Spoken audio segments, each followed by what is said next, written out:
Hello guys, welcome back again. आज हम discuss करेंगे percentage ionic character of covalent bond from dipole moment and electronegativity difference.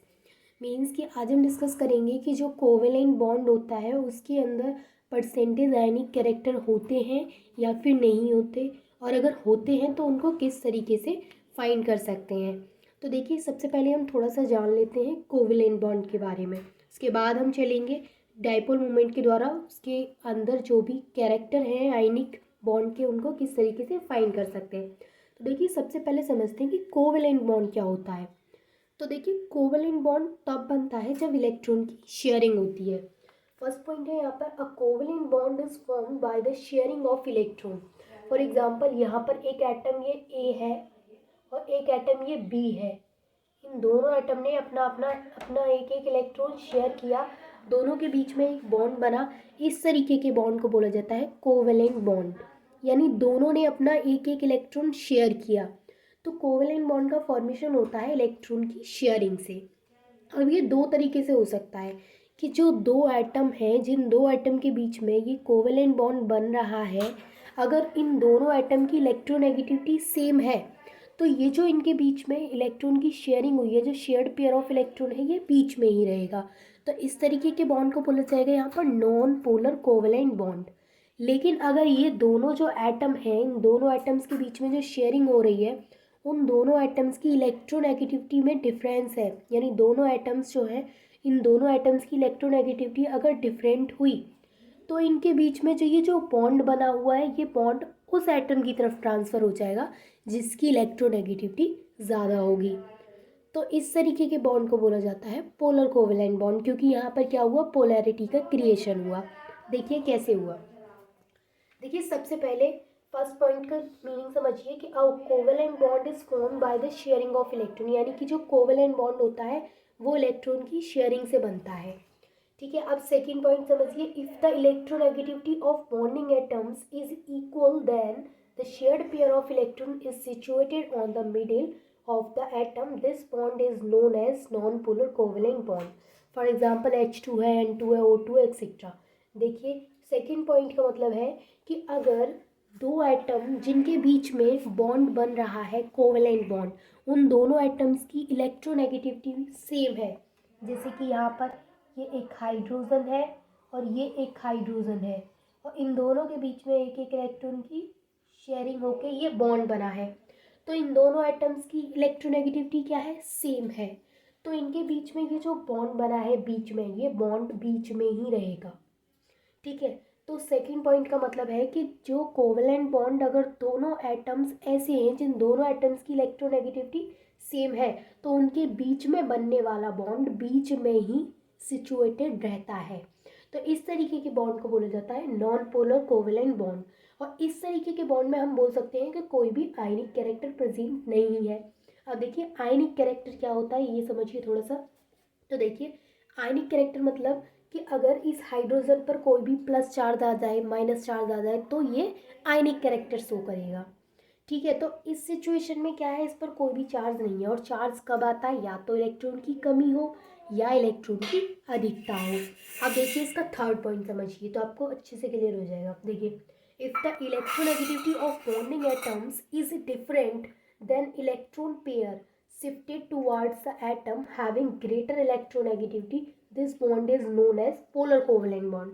यानी कि इस बॉन्ड को तो बोला जा रहा था यहाँ पर नॉन पोलर कोवेलेंट बॉन्ड, और इस जो थर्ड वाला जो बॉन्ड बनेगा उसको बोला जा रहा है non polar, sorry, polar covalent bond. कैसे, देखिए, यहाँ पर जो दो एटम्स के बीच में जो बॉन्ड बन रहा है वो एक H है और एक Cl है, दोनों के बीच में इलेक्ट्रॉन की शेयरिंग हुई, कोवेलेंट बॉन्ड बना। अब देखिए कि ये हाइड्रोजन है, ये क्लोरीन है, तो जाहिर सी बात है दोनों की इलेक्ट्रोनेगेटिविटी भी डिफरेंट होगी। तो अब ये जो एटम, जो कोवेलेंट बॉन्ड बन रहा है, वो दोनों एटम के बीच में बन रहा है, तो उन दोनों एटम की जो इलेक्ट्रोनेगेटिविटी है वो डिफरेंट है। यहाँ जो हमने इलेक्ट्रोनेगेटिविटी देखी थी वो इन दोनों एटम की इलेक्ट्रोनेगेटिविटी सेम थी, इसलिए यहाँ पर जो बॉन्ड बना वो कैसा था, वो नॉन पोलर कोवलेंट बॉन्ड था, क्योंकि दोनों एटम्स की इलेक्ट्रोनेगेटिविटी में कोई भी डिफरेंस नहीं था। लेकिन अगर यहाँ की बात करें तो यहाँ पर इन दोनों एटम्स की इलेक्ट्रोनेगेटिविटी में डिफरेंस है, तो इनके बीच में जो बॉन्ड बनेगा वो बनेगा पोलर कोवलेंट बॉन्ड। अब देखिए ये जो बॉन्ड है ये आयनिक कैरेक्टर शो करेगा किस तरीके से। देखिए जो दो एटम है उन दोनों की इलेक्ट्रोनेगेटिविटी में अगर डिफरेंस है तो जो ये जो शेयर्ड पेयर ऑफ इलेक्ट्रॉन है ये उस एटम की तरफ ट्रांसफर हो जाएगा जिसकी इलेक्ट्रोनेगेटिविटी ज़्यादा होगी। फॉर एग्जांपल अगर मैं HCl की बात करूँ तो Cl की इलेक्ट्रोनेगेटिविटी ज़्यादा है, तो ये जो शेयर्ड पेयर ऑफ इलेक्ट्रॉन है ये Cl की तरफ ट्रांसफ़र हो जाएंगे। तो Cl पे तो आ जाएगा पार्शियली नेगेटिव चार्ज और हाइड्रोजन पर आ जाएगा पार्शियली पॉजिटिव चार्ज। तो अब इस पर आइंस आपको दिख रहा है। आइंस क्या होते हैं, किसी भी एटम के ऊपर कोई भी चार्ज पॉजिटिव हो नेगेटिव हो डजेंट मैटर, लेकिन चार्ज हो तो उसको बोला जाता है आइंस। ठीक है, अब इसके ऊपर चार्ज दिख रहा है मीन्स कि ये आयनिक कैरेक्टर शो कर रहा है, यानी कि इनके बीच में जो कोवलेंट बॉन्ड बना हुआ है ये कोई भी प्योर कोवलेंट बॉन्ड नहीं है, इसके बीच में आयनिक कैरेक्टर प्रेजेंट है।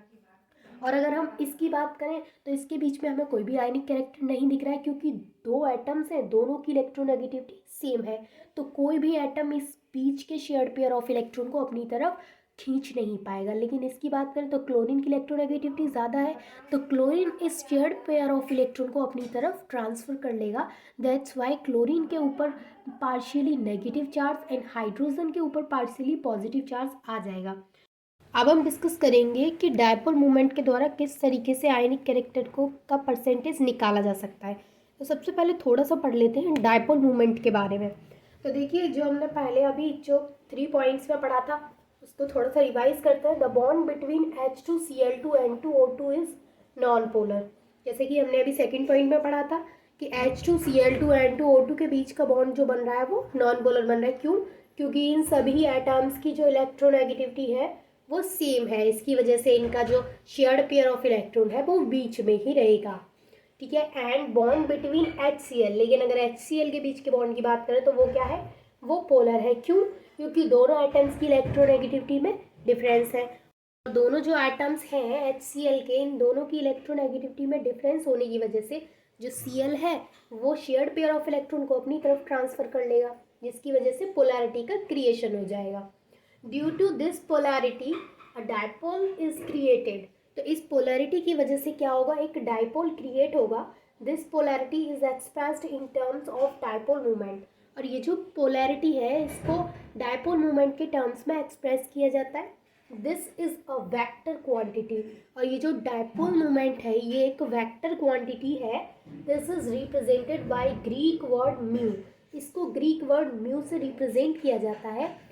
Unit of dipole movement is debye. और जो डायपोल मूवमेंट है उसकी यूनिट है डिबाई। फॉर्मूला है यहाँ पर mu is equals to E into D. Mu क्या है, डायपोल मूवमेंट, ई क्या है, magnitude of electronic charge and D distance. अभी हमने ये पढ़ा डायपोल मूवमेंट के बारे में और पोलर और नॉन पोलर बॉन्ड का थोड़ा सा रिवीजन किया, किस तरीके से डायपोल मूवमेंट डायपोल क्रिएट होता है और फिर वो डायपोल मूवमेंट के टर्म्स में एक्सप्रेस किया जाता है। अभी हमने थोड़ा सा ये डायपोल मूवमेंट के बारे में देखा।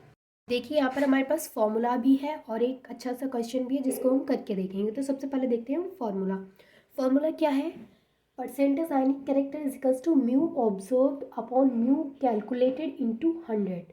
अब देखिए म्यू ऑब्जर्व्ड क्या होगा, म्यू ऑब्जर्व्ड हमें क्वेश्चन के अंदर दे रखा होगा, म्यू कैलकुलेटेड जो होगा वो हमें कैलकुलेट करके निकालना पड़ेगा।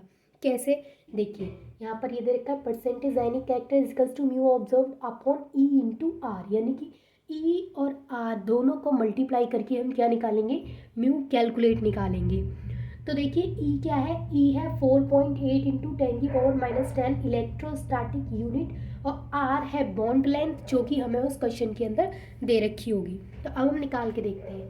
देखिए हमारे पास क्वेश्चन है, एक बार फिर से इसको देख लीजिए फॉर्मूला को। फॉर्मूला है म्यू ऑब्जर्व्ड अपॉन ई इंटू आर इंटू 100। ठीक है, अब देखिए अब क्वेश्चन पढ़ते हैं। Calculate percentage ionic character of HCl।